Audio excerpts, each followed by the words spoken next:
જય શ્રી કૃષ્ણ. નમસ્કાર, પ્રણામ, સ્વાગત છે મિત્રો તમારું આપણી સૌની યુટ્યુબ ચેનલમાં. મિત્રો, આપણી આજની કહાની છે 8મું વચન. તો મિત્રો, આ કહાની એક પારિવારિક કહાની છે અને નાના મોટા દરેક લોકોએ ખૂબ જ સમજવા લાયક અને વિચારવા લાયક પ્રેરણાદાયક કહાની બનવાની છે. તો મારી તમને વિનંતી છે કે થોડો સમય કાઢીને વિડીયોમાં અંત સુધી જોડાયેલા રહેજો, કારણ કે આ કહાની તમારા હૃદયને સ્પર્શી જશે. તો મિત્રો, કહાની શરૂ કરીએ તે પહેલા વિડીયોને લાઈક કરીને વધુમાં વધુ શેર કરજો. તેમજ તમે આવી કેટલીય અવનવી કહાની સાંભળવા માંગતા હોય તો આ ચેનલને સબસ્ક્રાઇબ જરૂરથી કરી લેજો, જેથી અમારા આવનારા નવા વિડીયોની માહિતી તમારા સુધી સૌથી પહેલા પહોંચે. તથા કોમેન્ટ બોક્સમાં સાચી શ્રદ્ધાથી હર હર મહાદેવ લખી દેજો, જેથી ભગવાન ભોલેનાથની કૃપા હંમેશા આપણા સૌ પર બની રહે. મિત્રો, જ્યારે દીકરાના હાથે લાગી પોતાની માના ઓશિકા નીચે રાખેલી એવી વસ્તુ જેને ઉપાડતા જ તેની ચીસ નીકળી ગઈ, તો મિત્રો એવી કઈ વસ્તુ હતી પોતાની માના ઓશિકા નીચે, જેને જાણીને એ પહેલા આ કહાનીના માધ્યમથી મિત્રો શિયાળાના દિવસો ચાલી રહ્યા હતા અને આજે ઘણા સમય પછી હળવો તડકો નીકળ્યો હતો. તેથી વેલજીભાઈ અને તેમના પત્ની રળિયાતબેન નાસ્તો કર્યા પછી રોજિંદા ઘર વપરાશની વસ્તુઓ ખરીદવા માટે ઘરની નજીકના માર્કેટમાં ગયા હતા. જ્યારે તેઓ ખરીદી કરીને પાછા ફર્યા ત્યાં સુધીમાં બપોરનો 1 વાગી ગયા હતા. ત્યારે ચાલતી વખતે રળિયાતબેનના પગ અચાનક થંભી ગયા અને તેઓ ખૂબ જ ધ્યાનથી આગળ જોવા લાગ્યા. ત્યારે તેમની સામે એક ખાનગી શાળાનું બિલ્ડિંગ હતું અને ત્યારે શાળા છૂટવાનો સમય હતો, એટલે શાળાનો ગેટ પૂરો ખુલ્લો હતો.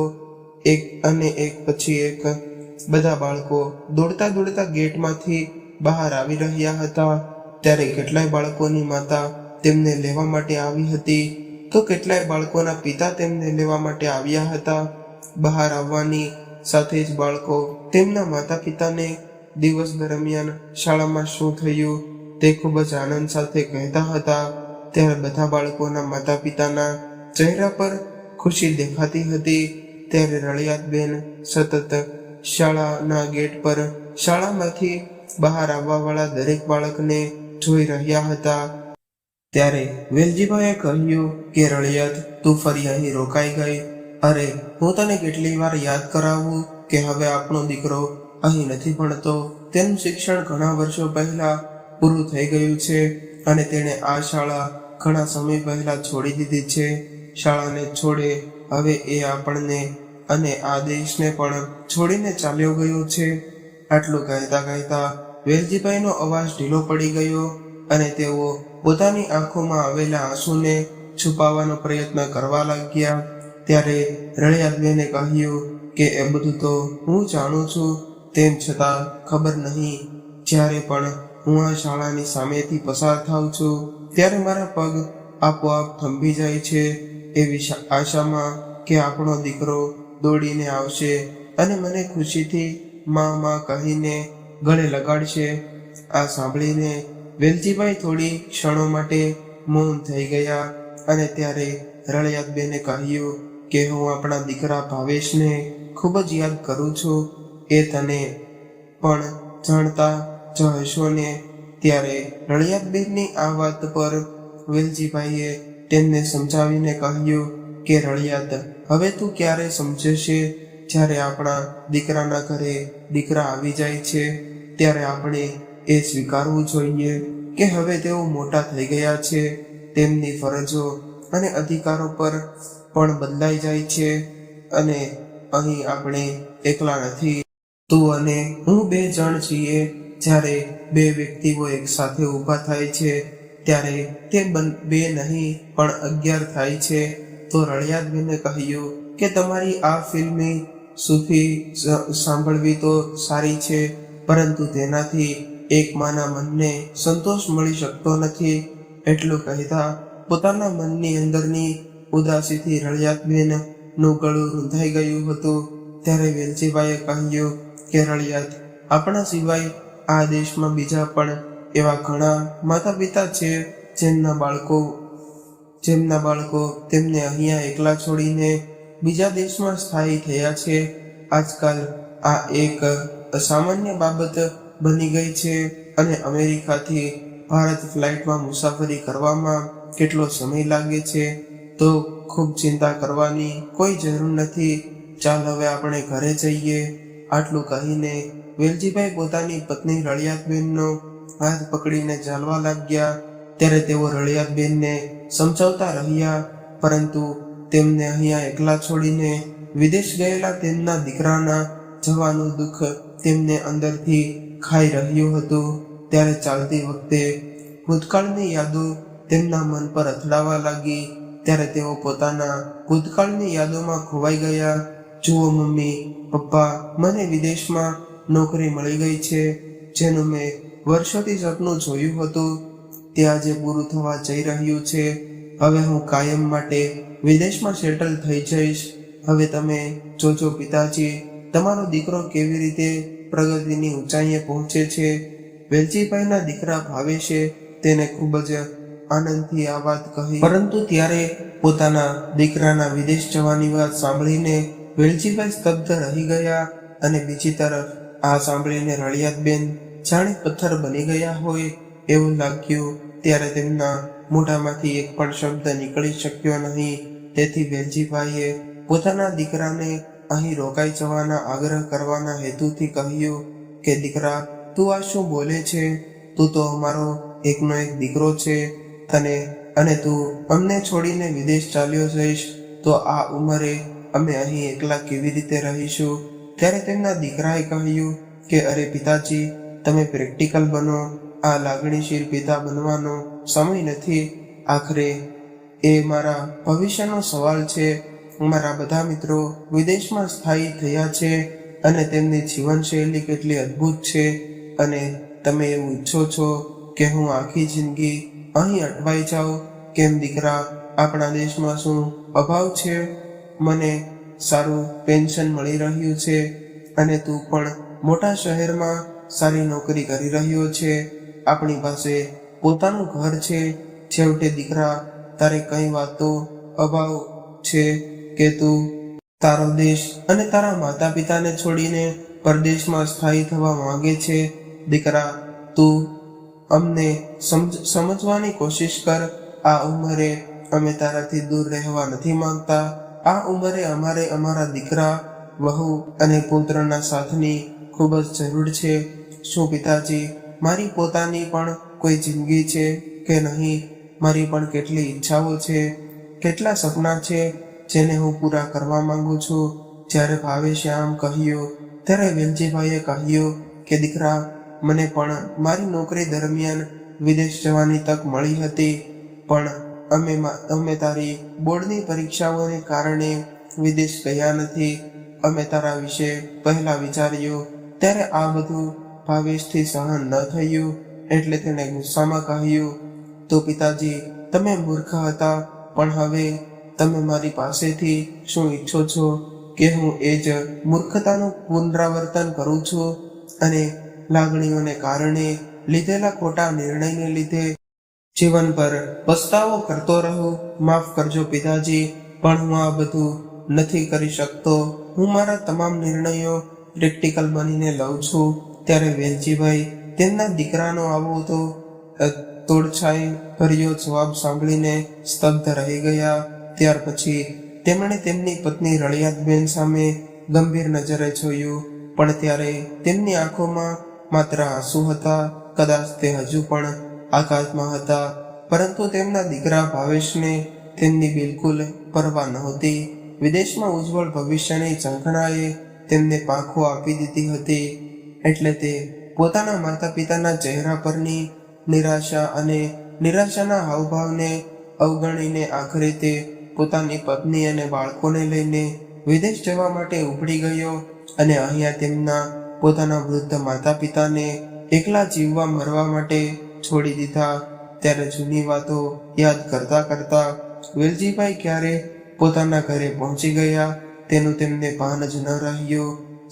સામાનની થેલી ઘરની બહાર દરવાજા પાસે રાખીને વેલજીભાઈએ પોતાની પત્ની રળિયાતબેન તરફ હાથ લંબાવ્યો, કહ્યું કે રળિયાત ચાવી આપ. પરંતુ ત્યારે રળિયાતબેને કંઈ કહ્યું નહીં. એટલે વેલજીભાઈએ ફરીવાર કહ્યું કે રળિયાત, તું શું કરે છે? આટલું કહીને જ્યારે વેલજીભાઈએ પાછળ ફરીને જોયું તો તેઓ આશ્ચર્યચકિત થઈ ગયા, કારણ કે ત્યારે રળિયાતબેનની આંખો આશ્ચર્યજનક રીતે ખુલ્લી હતી અને તેઓ પોતાનું માથું પકડીને ઊભા હતા. અને ત્યારે અચાનક તેઓ કપાયેલા ઝાડની જેમ જમીન પર પડી ગયા. ત્યારે વેલજીભાઈ રળિયાત, અરે ઓ રળિયાત, તને શું થયું? એમ કહેતા કહેતા કોઈને મદદ માટે બૂમો પાડવા લાગ્યા. ત્યારે આસપાસના લોકો દોડી આવ્યા અને ઉતાવળે રળિયાતબેનને કોઈ વાહનમાં બેસાડીને હોસ્પિટલ લઈ જવામાં આવ્યા. અંદર જ્યારે ડોક્ટરો ઇમરજન્સી વોર્ડમાં રળિયાતબેનની સારવાર કરી રહ્યા હતા ત્યારે બહાર બેઠેલા વેલજીભાઈ ખૂબ જ ચિંતિત હતા અને વિચારી રહ્યા હતા કે અચાનક તેમની પત્નીને શું થયું કે તેને ચક્કર આવી ગયા અને તે નીચે પડી ગઈ. કદાચ તેને નબળાઈ આવી ગઈ હશે. આવું વિચારતી વખતે વેલજીભાઈ પોતાના મનને સમજાવવાની કોશિશ કરી રહ્યા હતા. તો બીજી તરફ તેઓ વિચાર આવતો હતો કે મારી રળિયાતને કદાચ કોઈ ગંભીર બીમારી હશે. આ બધી આશંકા તેઓ કોઈનો અંત નથી. ત્યાર પછી ગભરાઈને તેમણે તેમના દીકરાને ફોન કર્યો. 2-3 વાર કોશિશ કરવા છતાં પણ ભાવેશે તેમનો ફોન ઉપાડ્યો નહીં. થોડી વાર પછી ઇમરજન્સી વોર્ડમાંથી એક નર્સ બહાર આવી. ત્યારે વેલજીભાઈએ તેમને પૂછ્યું કે મારી પત્ની રળિયાતની હાલત હવે કેવી છે? તો ત્યારે નર્સે કહ્યું કે હજુ તેમની સારવાર ચાલુ છે. તમે રિસેપ્શન પર 50,000 રૂપિયાની ચૂકવણી જમા કરો. ત્યારે વેલજીભાઈએ રિસેપ્શન બારી પાસે ગયા અને તેમના મોબાઈલમાંથી પૈસા ટ્રાન્સફર કર્યા. બીજા દિવસે જ્યારે રળિયાતબેનના બધા રિપોર્ટ્સ આવ્યા પછી જે કંઈ પણ બહાર આવ્યું તે જાણીને વેલજીભાઈના પગ તળેથી જમીન સરકી ગઈ, કારણ કે રળિયાતબેનને કેન્સર હતું. ત્યારે થોડી વાર માટે તો વેલજીભાઈને લાગ્યું કે તેમના શરીરમાં પ્રાણ જ નથી રહ્યા. પરંતુ ત્યાર પછી તેમણે પોતાની જાતને છૂટવા ન દીધી અને મનમાં વિચાર્યું હતું કે હું મારી પત્નીને કોઈ પણ રીતે પરેશાન નહીં થવા દઉં. પછી તેમણે તેમના દીકરા ભાવેશને ફોન કર્યો અને વેલજીભાઈએ તેમને આખી વાત કહી. તો ભાવેશે કહ્યું કે પિતાજી, તમે બિલકુલ ચિંતા ન કરશો. મારી માં જલ્દી ઠીક થઈ જશે. તમે ફક્ત તેમના ખોરાક અને દવાઓનું ધ્યાન રાખો.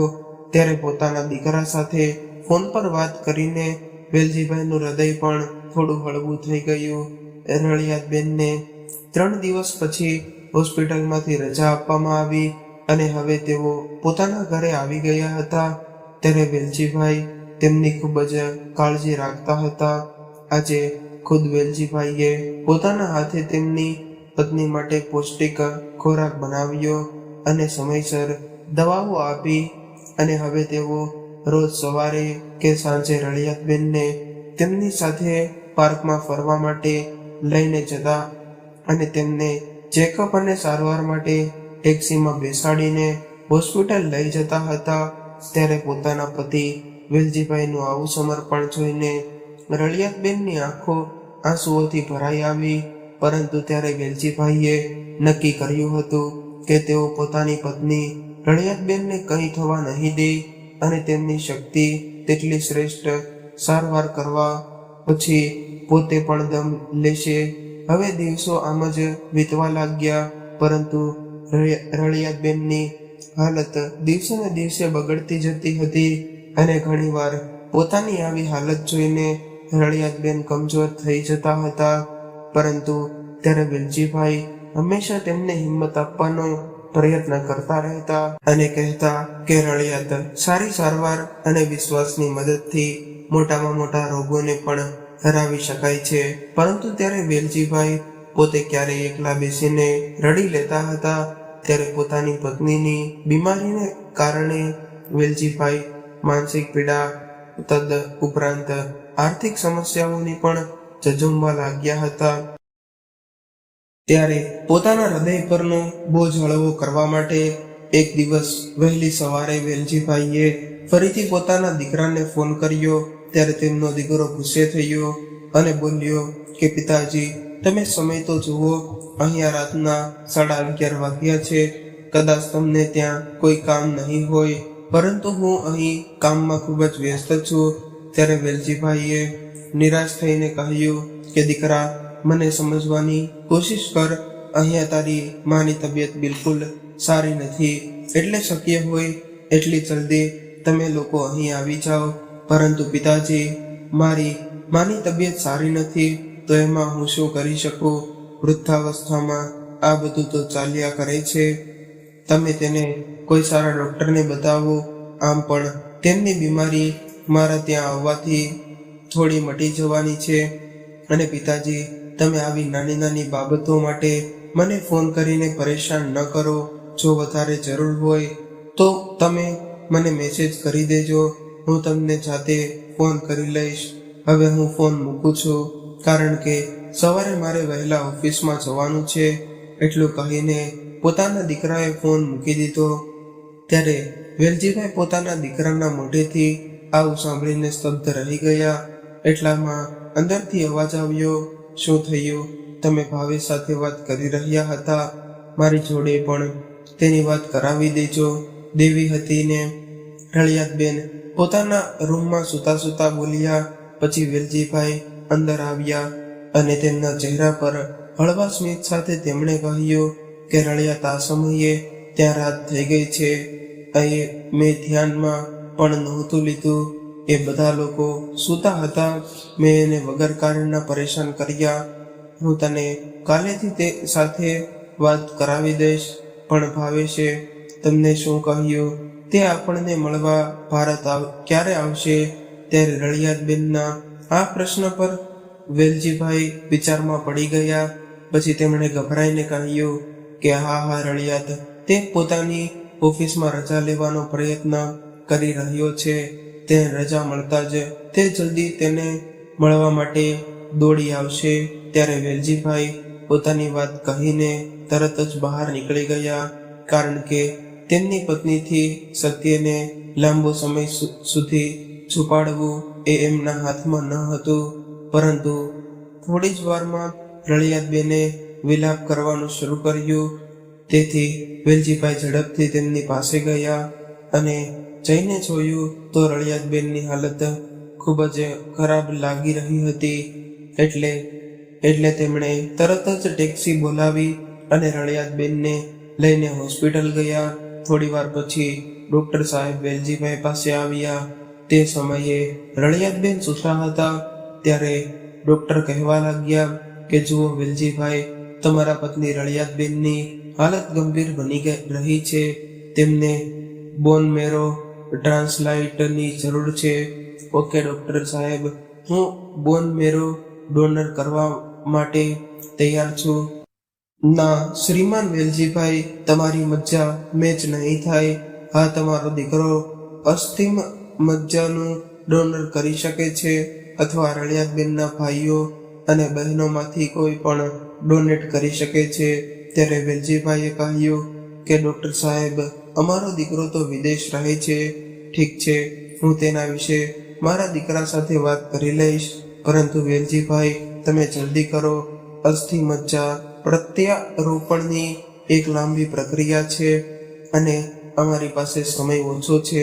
હા, એ માટે ઓછામાં ઓછો 20 થી 22 લાખનો ખર્ચો થશે. અને જો ટ્રાન્સપ્લાન્ટ સમયસર કરવામાં આવે તો તેમની બચવાની શક્યતા 50%થી વધુ છે. નહીં તો શું ડૉક્ટર સાહેબ? નહીંતર વધુમાં વધુ 1 કે 2 મહિના, આનાથી વધુ નહીં. ત્યારે પોતાની પત્નીના જતી રહેવાના વિચારથી વેલજીભાઈની અંદરથી કંપી ઉઠ્યા. ત્યારે ડૉક્ટરે કહ્યું, અને હા વેલજીભાઈ, એક વાત ખાસ ધ્યાનમાં રાખો કે તમારે તેમની દવાનું ખાસ ધ્યાન રાખવું પડશે. આ બીમારીમાં કોઈ પણ વ્યક્તિએ દવાનો એક ડોઝ પણ ચૂકવો જોઈએ નહીં તો કંઈ પણ થઈ શકે છે. થોડા સમય પછી વેલજીભાઈ પોતાની પત્ની રળિયાતબેનને પોતાની સાથે ઘરે લઈ આવ્યા. બીજા દિવસે જ્યારે તેમણે તેમના દીકરાને ફોન કર્યો ત્યારે ભાવેશ ફોન ઉપાડતા જ ગુસ્સે થઈ ગયો અને બોલ્યો કે પપ્પા, મેં તમને કહ્યું હતું ને કે મને વારંવાર ફોન કરીને ડિસ્ટર્બ ન કરો. એ તો સારું છે કે દીકરા, પણ તારી માં, અરે પપ્પા, મારી મમ્મીની બીમારીના નામે મહેરબાની કરીને મને બ્લેકમેલ કરવાનું બંધ કરો. પછી અચકાતા અવાજે વેલજીભાઈએ કહ્યું કે ખરેખર દીકરા, વાત એમ છે કે તારી મારી સારવાર માટે મારે પૈસાની જરૂર છે. મારી પાસે જેટલા પૈસા હતા તે તેમની દવાઓ પાછળ ખર્ચાઈ ગયા છે અને મારું પેન્શન આવવામાં પણ હજુ ઘણા દિવસો બાકી છે અને મારું પેન્શન પણ એટલું નથી કે મારા પેન્શન પર આધાર રાખીને તારી માની સારવાર ચાલુ રાખી શકાય. અરે તો પપ્પા, આટલું મોટું ઘર છે, એ ક્યારે ઉપયોગ થશે? તમે ઘર ગીરવે મૂકીને બેંકમાંથી પૈસા લો અને તમારા ઘરની જે કોઈ પણ જરૂર નથી. પણ દીકરા, આ કામમાં સમય લાગશે અને આપણી જોડે એટલો સમય નથી. પછી પોતાના પિતાને અટકાવતા ભાવેશે કહ્યું કે જો પિતાજી, તમે સમજવાની કોશિશ કરો. હું અત્યારે મારા કામમાં વ્યસ્ત છું. હવે તમારે જે કહેવું હોય તે મને SMS પર મોકલી શકો છો. બસ તમે મારી જોડે પૈસા મોકલવાની અપેક્ષા રાખતા નહીં. એટલું કહીને તેણે ફોન કાપી નાખ્યો. ત્યારે પોતાના દીકરાની આવી વાત સાંભળીને વેલજીભાઈએ મનમાં કહ્યું, જો માતા પિતા સપનામાં પણ પોતાના સંતાનોને મુશ્કેલીમાં જુએ તો તેઓ ગભરાઈ જાય છે, પણ મા બાપને આટલી તકલીફો આપ્યા પછી પણ પોતાના બાળકોને સહેજ પણ ગભરાહટનો અનુભવ થતો નથી. આપણા પોતાના બાળકો મોટા થઈને આટલા સ્વાર્થી અને પથ્થર દિલના કેવી રીતે બની જાય છે? તેઓ ખુરશી પર બેસીને લાંબા સમય સુધી કંઈક વિચારતા રહ્યા. પોતાના ગાલને હથેળી પર રાખીને વેલજીભાઈ તેમના પુત્રના શબ્દોથી તીવ્ર પીડા અનુભવી રહ્યા હતા. ત્યારે પોતાની આંખોમાંથી ખટપટતા ખારા પાણીએ તેમને હથેળીઓ અને ગાલ ચીકણો બનાવી દીધો હતો. ત્યાર પછી વેલજીભાઈ ઊભા થયા અને પોતાનો ચહેરો ધોયો અને ફરીથી ચહેરા પર બનાવતી સ્મિત સાથે પોતાની પત્ની રળિયાતબેન પાસે તેમને દવા આપવા માટે ગયા. ત્યારે રળિયાતબેને કહ્યું કે તમે મારું કેટલું ધ્યાન રાખો છો, દવાનો એક ડોઝ પણ ભૂલતા નથી. ના રળિયાત, તે હંમેશા ભરાઈ આવ્યો અને આંખમાંથી આંસુ વહેવા લાગ્યા.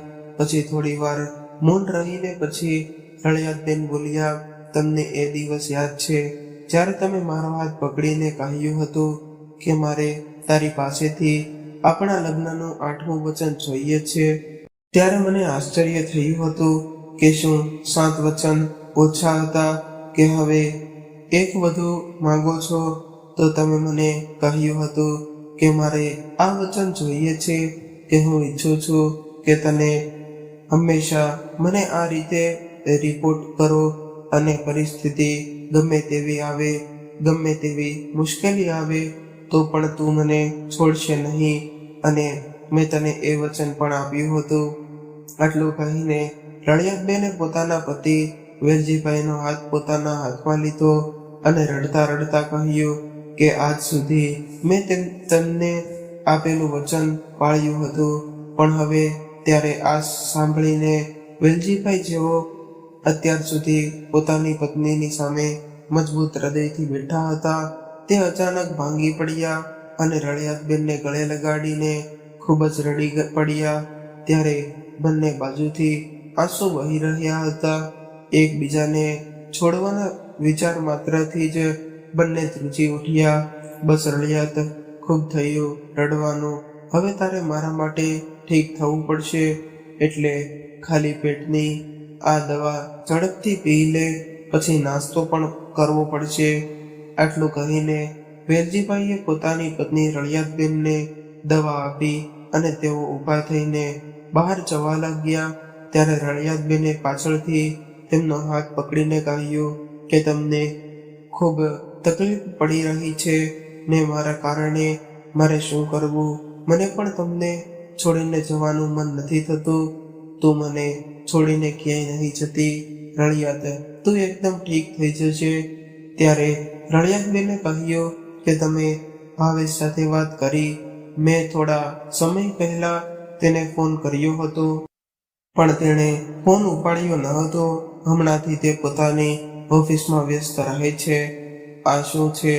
એટલો વ્યસ્ત થઈ ગયો છે કે તેની પાસે તેમની બીમાર માતાની હાલત પૂછવાનો પણ સમય નથી. તમે એને ફરી ફોન કરો, મારે તેની સાથે એકવાર વાત કરવી છે. ના રળિયાત, એ હજુ વ્યસ્ત હશે.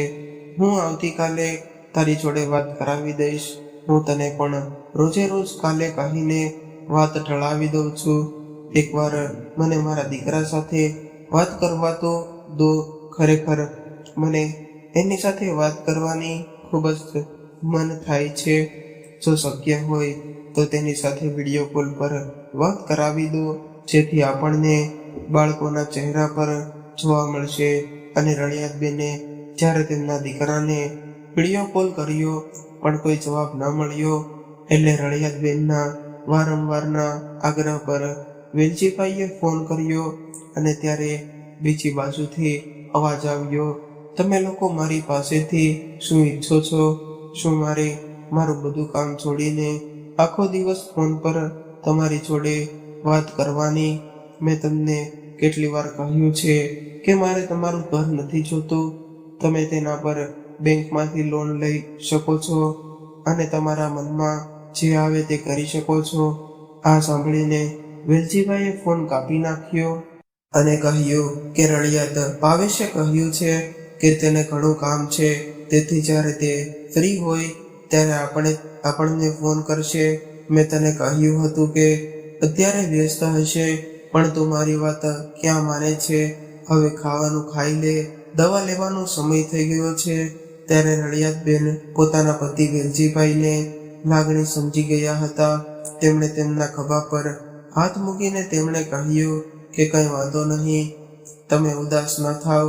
દીકરાનું પણ પોતાનું જીવન છે અને તે પોતાના પગ પર ઊભો છે, ખુશ છે. આનાથી વધારે આપણે શું જોઈએ છે? આપણે તેની ખુશીમાં જ આપણી ખુશી શોધવી જોઈએ. તે કામમાં વ્યસ્ત રહે છે, તો શા માટે આપણે તેને બળજબરીથી અહીં બોલાવીને તેની પ્રગતિમાં અવરોધ લાવીએ? રળિયાતબેને પોતાની આંખોમાં આંસુ છુપાવવાનો પ્રયાસ કરતા કહ્યું, અરે, દવા લેવા માટે પોતાનો હાથ લંબાવ્યો. પછી થોડી વાર પછી પાણીનો ગ્લાસ પાછો આપતા તેમણે કહ્યું કે મારી એક ઈચ્છા છે કે તમે મને વચન આપો કે તમે મારી એ ઈચ્છા ચોક્કસ પૂરી કરશો. ત્યારે વેલજીભાઈએ તેમની સામે પ્રશ્નાર્થ નજરે જોયું. પછી રળિયાતબેને કહ્યું કે હું એવું ઈચ્છું છું કે મારા મૃત્યુ પછી મારા અંતિમ સંસ્કાર ભાવેશના હાથે જ કરવામાં આવે. ફક્ત મારો દીકરો જ મારા અંતિમ સંસ્કાર કરવો જોઈએ. ત્યારે વેલજીભાઈએ ધ્રુસતા સ્વરે કહ્યું કે આ શું બોલો છો રળિયાત? તું ક્યાંય નથી જવાની. હવે રહેવા દો. હું બધું જાણું છું. જ્યારે ડૉક્ટર તમને મારી સ્થિતિ વિશે કહેતા હતા ત્યારે મને ઊંઘ નહોતી આવી. મેં બધું સાંભળ્યું હતું.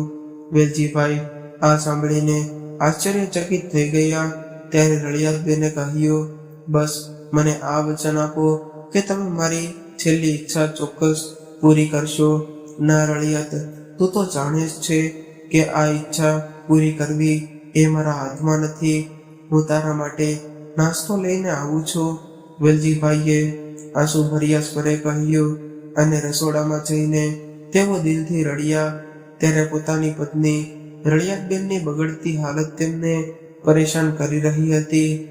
એક અજ્ઞાત ભય હૃદયમાં દરેક ક્ષણે ઘૂસી જાય છે.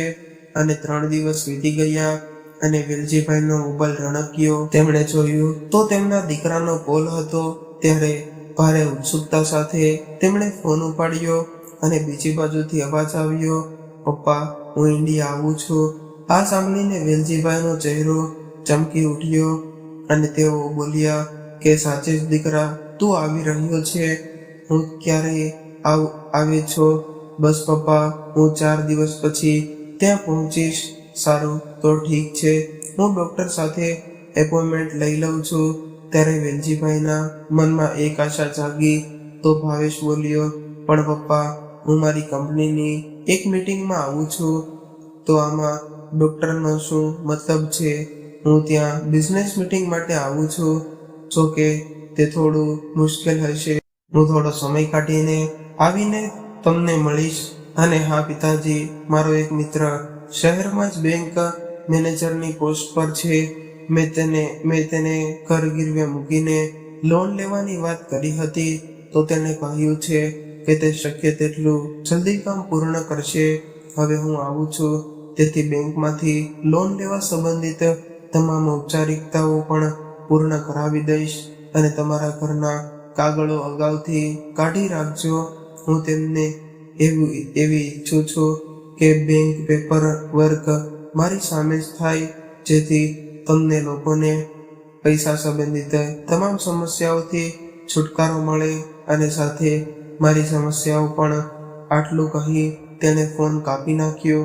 આજે તેને તેમના દીકરાની વાત સાંભળીને વેલજીભાઈ ના વિશ્વાસનું બીજું પાસું પણ દમ તોડી ચૂક્યું હતું.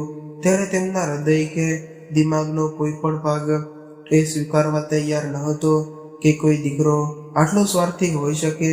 ત્યારે તેમની આંખો લાલ હતી. ત્યારે તે આંખોમાંથી જાણે લોહીના ટીપા ટપકવા માંડશે એવું લાગતું હતું. પણ થોડીવાર પછી તેમણે પોતાની જાત પર કાબુ રાખ્યો અને આંખોમાંથી આંસુ લૂછ્યા અને ફરીથી ચહેતા પર સ્મિતનો માસ્ક પહેર્યો.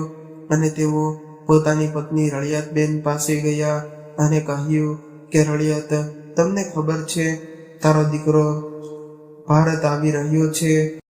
આ સાંભળીને રળિયાતબેનની આંખોમાં ચમક આવી ગઈ અને તેઓ હસતા હસતા બોલી ઉઠ્યા, તમે સાચું કહો છો, મારો દીકરો મને મળવા માટે આવી રહ્યો છે. આ રળિયાત જૂઠું બોલીને મને શું મળશે? ઠીક છે, તો તે ક્યારે આવે છે? તેના બાળકો પણ તેની સાથે આવશે કે?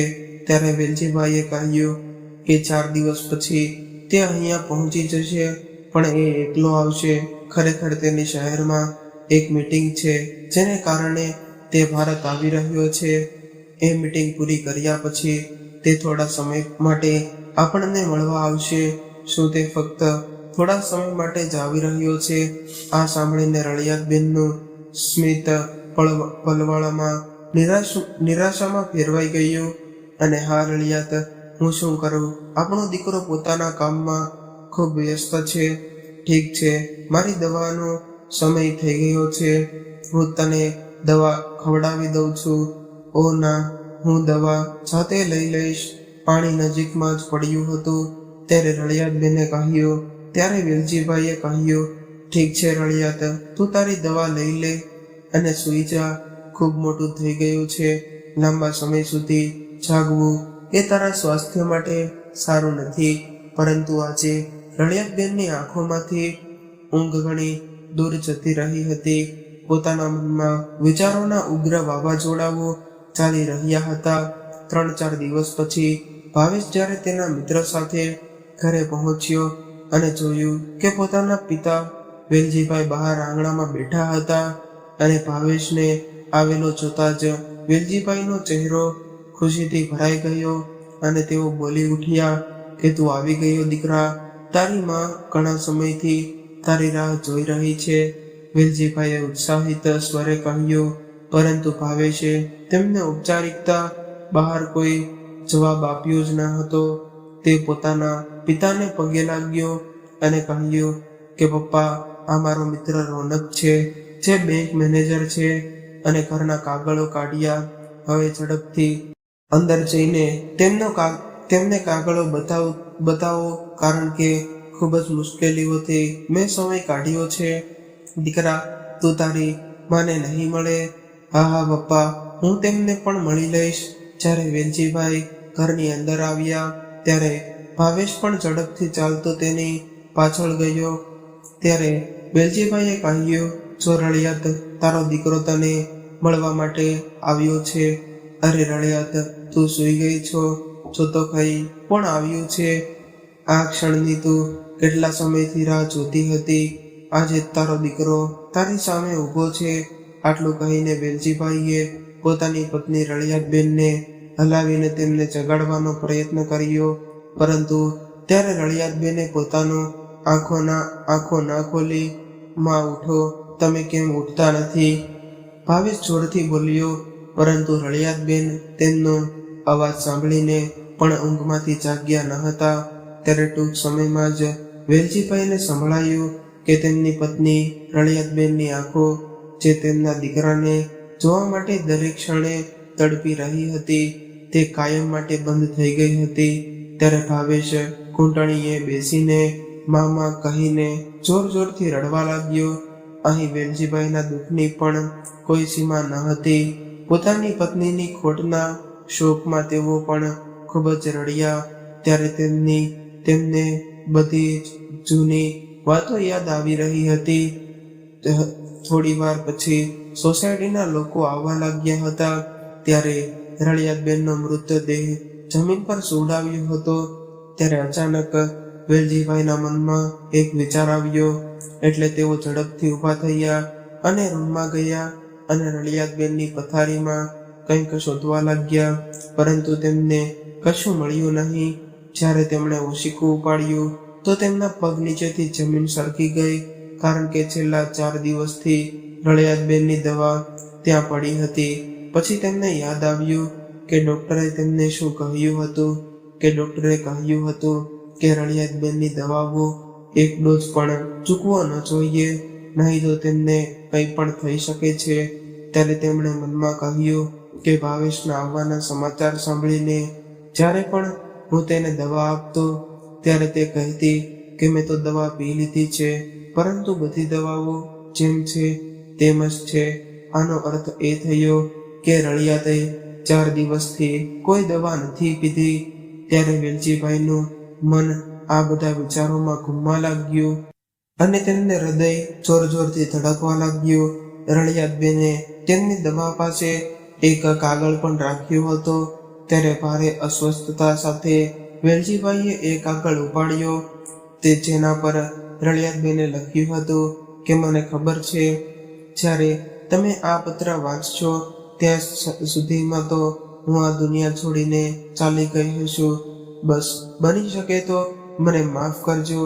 તને આપેલું વચન તોડીને હું કાયમ માટે તમારાથી દૂર જાઉં છું. પરંતુ ત્યારે મારી પણ એક મજબૂરી હતી, કારણ કે આપણો દીકરો ભાવેશ આપણી પાસે થોડા કલાકો માટે જ આવતો હતો. ત્યારે મારી છેલ્લી ઈચ્છા પૂરી કરવાનો મારી પાસે બીજો કોઈ રસ્તો ન હતો. ત્યારે વેલજીભાઈને આ પત્ર વાંચતા જ તેમના મનમાં ધરતીકંપ આવી ગયો અને તેમનું આખું શરીર ધ્રુજવા લાગ્યું અને તે જમીન પર બેસી ગયા. ત્યારે ભાવેશે પોતાના પિતાના હાથમાંથી એ પત્ર લીધો અને વાંચવાની સાથે જ તેની આંખોમાં આંસુ આવી ગયા. પછી વેલજીભાઈના ખભા પર હાથ મૂકીને તેણે ધ્રુજતા અવાજે કહ્યું, પિતાજી, તમે પોતાની જાતને સંભાળો.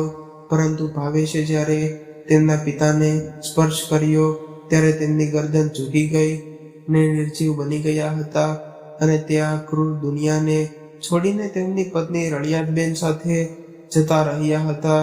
તે 8મું વચન પૂરું કરવા. તો દર્શક મિત્રો, આ કહાની તમને કેવી લાગી કોમેન્ટ કરીને જરૂરથી જણાવજો. કહાની પસંદ આવી હોય તો વિડીયોને લાઈક કરીને વધુમાં વધુ શેર કરજો.